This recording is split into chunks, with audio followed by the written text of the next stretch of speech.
Mis lavastus see läbimäng on? See on just seda, mida kirjad lubavad. Monotükk laulvale baleriinile, meestantsijale ja bändile.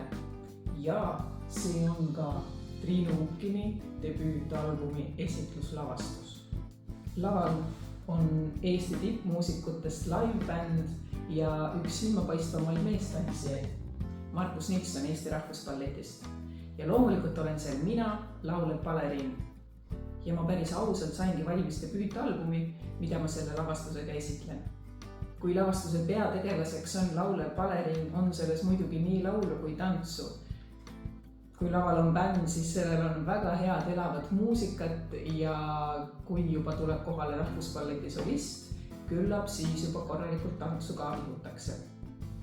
Läbimängus kõlavad minu lood ja laulud.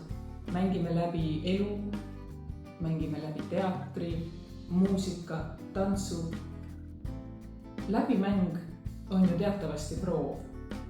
Selline suur, kus kõik mängitakse läbi enne päris etendust.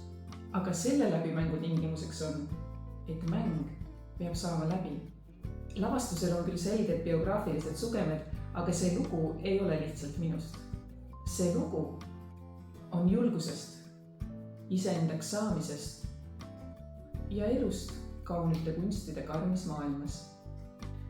Näeme augusti viimasel nädalal vaid 5 korral Sakala 3 teatrimajas. Piletid leiate Fiendast.